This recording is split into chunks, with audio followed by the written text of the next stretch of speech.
ஆண்டவரும் இரட்சகரும் மீட்பருமாயிருக்கிற இயேசு கிறிஸ்துவின் வெளியேற பெற்ற நாமத்தினாலே உங்களை வாழ்த்துகிறேன். அருமையான கருத்துட பிள்ளைகளே, இந்த நாளில் கூட இன்று வேதம் வாசித்தாயா, வாசிக்கலாமா இந்த நிகழ்ச்சிக்காக உங்களை வரவேற்கிறேன்.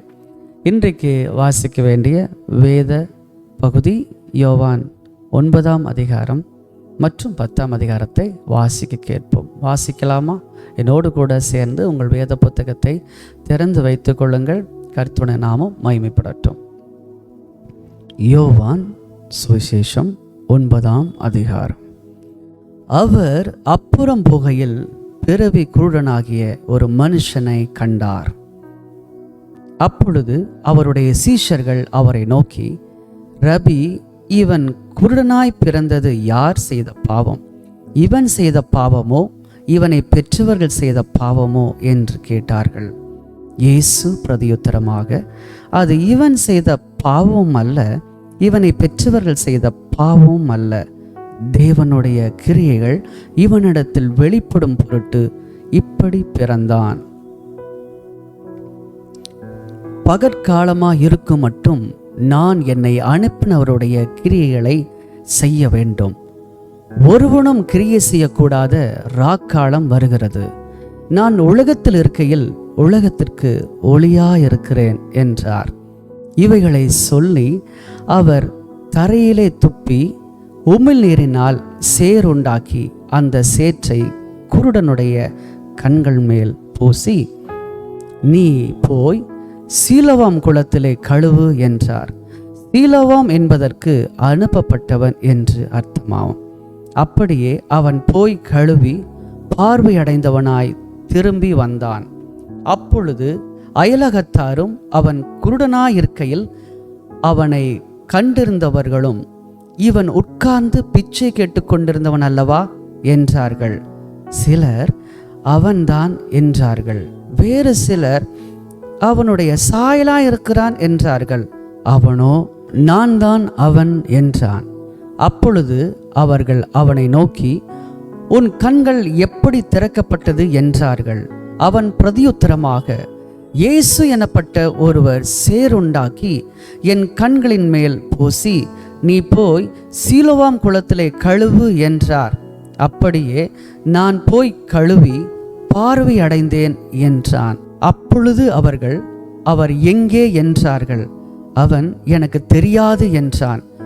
குருடனாயிருந்த அவனை பரிசேயரிடத்திற்கு கொண்டு போனார்கள். இயேசு சேறுண்டாக்கி அவன் கண்களை திறந்த நாள் ஓய்வு நாளாயிருந்தது. ஆகையால் பரிசேயரும் அவனை நோக்கி, நீ எப்படி பார்வையடைந்தாய் என்று மறுபடியும் கேட்டார்கள். அதற்கு அவன், அவர் என் கண்களின் மேல் சேற்றை பூசினார், நான் கழுவினேன், காண்கிறேன் என்றான். அப்பொழுது பரிசேயரில் சிலர், அந்த மனுஷன் ஓய்வு நாளை கை கொள்ளாததினால் அவன் தேவனிடத்திலிருந்து வந்தவன் அல்ல என்றார்கள். வேறு சிலர், பாவியாயிருக்கிற மனுஷன் இப்படிப்பட்ட அற்புதங்களை எப்படி செய்வான் என்றார்கள். இவ்விதமாய் அவர்களுக்குள்ளே பிரிவினை உண்டாயிற்று. மறுபடியும் அவர்கள் குருடனை நோக்கி, உன் கண்களை திறந்தானே, அவனை குறித்து நீ என்ன சொல்லுகிறாய் என்றார்கள்.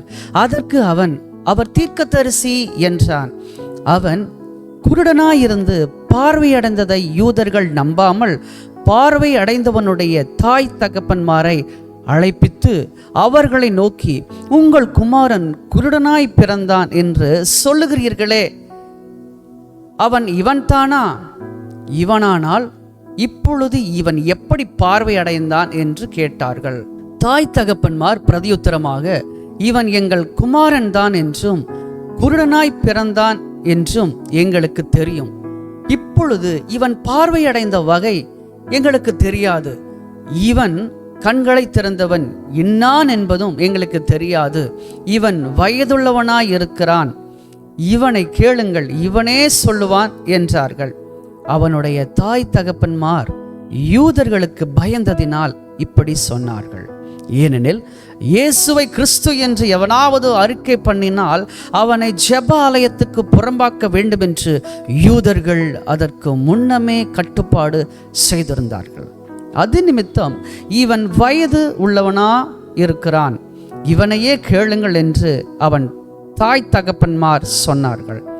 ஆதலால் அவர்கள் குருடனாயிருந்த மனுஷனை 2ஆம் தரம் அழைத்து, நீ தேவனை மகிமைப்படுத்து, இந்த மனுஷன் பாவி என்று நாங்கள் அறிந்திருக்கிறோம் என்றார்கள். அவன் பிரதியுத்தரமாக, அவர் பாவி என்று எனக்கு தெரியாது, நான் குருடனாயிருந்தேன், இப்பொழுது காண்கிறேன், இது ஒன்றுதான் எனக்கு தெரியும் என்றான். அவர்கள் மறுபடியும் அவனை நோக்கி, உனக்கு என்ன செய்தான், உன் கண்களை எப்படி திறந்தான் என்றார்கள். அவன் பிரதியுத்தரமாக, முன்னமே உங்களுக்கு சொன்னேன், நீங்கள் கேளாமற் போனீர்கள், மறுபடியும் கேட்க வேண்டியது என்ன? அவருக்கு சீஷராக உங்களுக்கும் மனதுண்டோ என்றான்.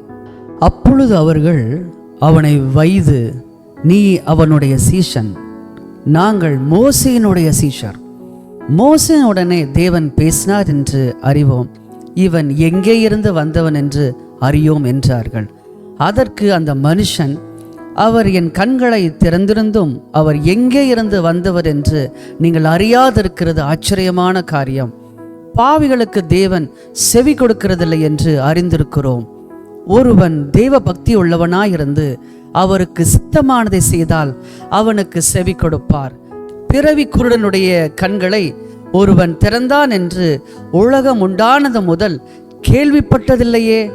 அவர் தேவனிடத்திலிருந்து வராதிருந்தால் ஒன்றும் செய்ய மாட்டாரே என்றான். அவர்கள் அவனுக்கு பிரதியுத்தரமாக, முழுவதும் பாவத்தில் பிறந்த நீ எங்களுக்கு போதிக்கிறாயோ என்று சொல்லி அவனை புறம்பே தள்ளிவிட்டார்கள். அவனை அவர்கள் புறம்பே தள்ளிவிட்டதை இயேசு கேள்விப்பட்டு அவனை கண்டபோது, நீ தேவனுடைய குமாரனிடத்தில் விசுவாசமாய் இருக்கிறாயா என்றார்கள். அதற்கு அவன், ஆண்டவரே, அவரிடத்தில் நான் விசுவாசமாய் இருக்கும்படிக்கு அவர் யார் என்றான். இயேசு அவனை நோக்கி, நீ அவரை கண்டிருக்கிறாய், உன்னுடனே பேசுகிறவர் அவர்தான் என்றார். உடனே அவன், ஆண்டவரே, விசுவாசிக்கிறேன் என்று சொல்லி அவரை பணிந்து கொண்டான். அப்பொழுது இயேசு, காணாதவர்கள் காணும்படியாகவும் காண்கிறவர்கள் குருடாகும்படியாகவும் நியாயத் தீர்ப்புக்கு நான் இந்த உலகத்தில் வந்தேன் என்றார். அவருடனே கூட இருந்த பரிசேயரில் சிலர் இவைகளை கேட்டபொழுது, நாங்களும் குருடரோ என்றார்கள். இயேசு அவர்களை நோக்கி, நீங்கள் குருடராய் இருந்தால் உங்களுக்கு பாவம் இராது, நீங்கள் காண்கிறோம் என்று சொல்லுகிறபடியினால் உங்கள் பாவம் நிலைத்திருக்கிறது என்றார். யோவான் 10ஆம் அதிகாரம். மெய்யாகவே மெய்யாகவே நான் உங்களுக்கு சொல்லுகிறேன், ஆட்டுத் தொழுவத்துக்குள் வாசல் வழியாய் பிரவேசியாமல் வேறு வழியாய் ஏறுகிறவன் கள்ளனும் கொள்ளைக்காரனுமாய் இருக்கிறான். வாசல் வழியாய் பிரவேசிக்கிறவனோ ஆடுகளின் மெய்ப்பனாய் இருக்கிறான். வாசலை காக்கிறவன் அவனுக்கு திறக்கிறான். ஆடுகளும் அவன் சத்தத்துக்கு செவி கொடுக்கிறது. அவன் தன்னுடைய ஆடுகளை பெயர் சொல்லி கூப்பிட்டு அவைகளை வெளியே நடத்தி கொண்டு போகிறான். அவன் தன்னுடைய ஆடுகளை வெளியே விட்ட பின்பு அவைகளுக்கு முன்பாக நடந்து போகிறான். ஆடுகள் அவன் சத்தத்தை அறிந்திருந்தபடியினால் அவனுக்கு பின் செல்லுகிறது. அந்நியருடைய சத்தத்தை அறியாதபடியினால் அவைகள் அந்நியனுக்கு பின் செல்லாமல் அவனை விட்டோடிப்போம் என்றார். இந்த உவமையை இயேசு அவர்களுடனே சொன்னார். அவர்களோ அவர் சொன்னவைகளின் கருத்தை அறியவில்லை. ஆதலால் இயேசு மறுபடியும் அவர்களை நோக்கி, நானே ஆடுகளுக்கு வாசல் என்று மெய்யாகவே மெய்யாகவே உங்களுக்கு சொல்லுகிறேன். எனக்கு முன்னே வந்தவர்கள் எல்லாரும் கள்ளரும் கொள்ளைக்காரருமாய் இருக்கிறார்கள். ஆடுகள் அவர்களுக்கு செவி கொடுக்கவில்லை. நானே வாசல். என் வழியாய் ஒருவன் உட்பிரவேசித்தால் அவன் இரட்சிக்கப்படுவான். அவன் உள்ளும் புறமும் சென்று மேய்ச்சலை கண்டடைவான். திருடன் திருடவும் கொள்ளவும் அழிக்கவும் வருகிறானே அன்றி வேறொன்றுக்கும் வரான். நானோ அவைகளுக்கு ஜீவன் உண்டாயிருக்கவும் அது பரிபூர்ணப்படவும் வந்தேன். நானே நல்ல மேய்ப்பன். நல்ல மேய்ப்பன் ஆடுகளுக்காக தன் ஜீவனை கொடுக்கிறான். மேய்ப்பனாய் இராதவனும் ஆடுகள் தனக்கு சொந்தம் அல்லாதவனுமான கூலியால் ஓனாய் வருகிறதை கண்டு ஆடுகளை விட்டு ஓடி போகிறான். அப்பொழுது ஓனாய் ஆடுகளை பீறி அவைகளை சிதறடிக்கும். கூலியால் கூலிக்காக வேலை செய்கிறவனாகையால் ஓடி போகிறான். ஆடுகளுக்காக அவன் கவலைப்படான். நானே நல்ல மேய்ப்பன், பிதா என்னை அறிந்திருக்கிறது போலவும் நான் பிதாவை அறிந்திருக்கிறது போலவும் நான் என்னுடையவைகளை அறிந்தும் என்னுடையவைகளால் அறியப்பட்டும் இருக்கிறேன். ஆடுகளுக்காக என் ஜீவனையும் கொடுக்கிறேன். இந்த தொழுவத்தில் உள்ளவைகள் அல்லாமல் வேறே ஆடுகளும் எனக்கு உண்டு. அவைகளையும் நான் கொண்டு வர வேண்டும். அவைகள் என் சத்தத்துக்கு செவி கொடுக்கும். அப்பொழுது ஒரே மந்தையும் ஒரே மேய்ப்பனும் ஆகும். நான் என் ஜீவனை மறுபடியும் அடைந்து கொள்ளும்படிக்கு அதை கொடுக்கிறபடியினால் பிதா என்னில் அன்பாயிருக்கிறார். ஒருவனும் அதை என்னிடத்திலிருந்து எடுத்துக்கொள்ள மாட்டான். நானே அதை கொடுக்கிறேன். அதை கொடுக்கவும் எனக்கு அதிகாரம் உண்டு. அதை மறுபடியும் எடுத்துக்கொள்ளவும் எனக்கு அதிகாரம் உண்டு. இந்த கட்டளையை என் பிதாவினிடத்தில் பெற்றுக்கொண்டேன் என்றார். இந்த வசனத்தின் நிமித்தம் யூதருக்குள்ளே மறுபடியும் பிரிவினை உண்டாயிற்று. அவர்களில் அநேகர், இவன் பிசாசு பிடித்தவன், பைத்தியக்காரன், ஏன் இவனுக்கு செவி கொடுக்கிறீர்கள் என்றார்கள். வேறே சிலர், இவைகள் பிசாசு பிடித்தவனுடைய வசனங்கள் அல்லவே, குருடனுடைய கண்களை பிசாசு திறக்கக்கூடுமா என்றார்கள். பின்பு எருசலேமிலே தேவாலய பிரதிஷ்டை பண்டிகை வந்தது. மாரிக்காலமுமாயிருந்தது. இயேசு தேவாலயத்தில் சாலமோனுடைய மண்டபத்திலே உலாவிக் கொண்டிருந்தார். அப்பொழுது யூதர்கள் அவரை சூழ்ந்து கொண்டு, எதுவரைக்கும் எங்கள் ஆத்துமாவுக்கு சந்தேகம் உண்டாக்குகிறீர்? நீர் கிறிஸ்துவானால் எங்களுக்கு தெளிவாய் சொல்லும் என்றார்கள்.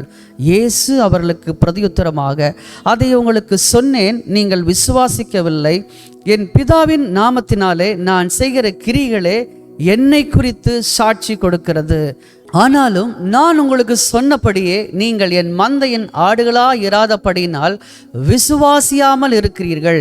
என் ஆடுகள் என் சத்தத்துக்கு செவி கொடுக்கிறது. நான் அவைகளை அறிந்திருக்கிறேன். அவைகள் எனக்கு பின் செல்லுகிறது. நான் அவைகளுக்கு நித்திய ஜீவனை கொடுக்கிறேன். அவைகள் ஒரு காலம் கெட்டுப்போவதில்லை. ஒருவனும் அவைகளை என் கையிலிருந்து பறித்து கொள்வதும் இல்லை. அவைகளை எனக்கு தந்த என் பிதா எல்லாரிலும் பெரியவராயிருக்கிறார். அவைகளை என் பிதாவின் கையிலிருந்து பறித்து கொள்ள ஒருவனாலும் கூடாது. நானும் பிதாவும் ஒன்றாயிருக்கிறோம் என்றார்.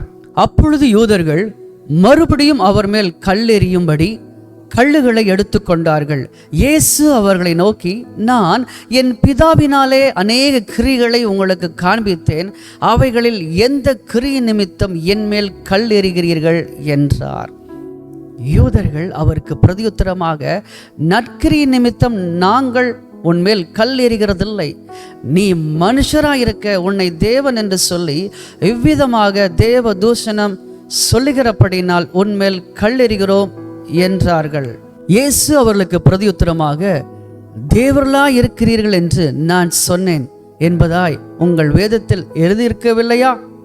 தேவ வசனத்தை பெற்றுக்கொண்டவர்களை தேவர்கள் என்று அவர் சொல்லியிருக்க, வேத வாக்கியமும் தவறாததாய் இருக்க, பிதாவினால் பரிசுத்தமாக்கப்பட்டும் உலகத்தில் அனுப்பப்பட்டும் இருக்கிற நான் என்னை தேவனுடைய குமாரன் என்று சொன்னதினாலே தேவ தூஷணம் சொன்னாய் என்று நீங்கள் சொல்லலாமா?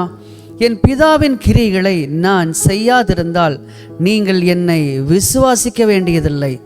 செய்தேனே ஆனால் நீங்கள் என்னை விசுவாசியாதிருந்தாலும் பிதா என்னிலும் நான் அவரிலும் இருக்கிறதை நீங்கள் அறிந்து விசுவாசிக்கும்படி அந்த கிரியைகளை விசுவாசியுங்கள் என்றார்.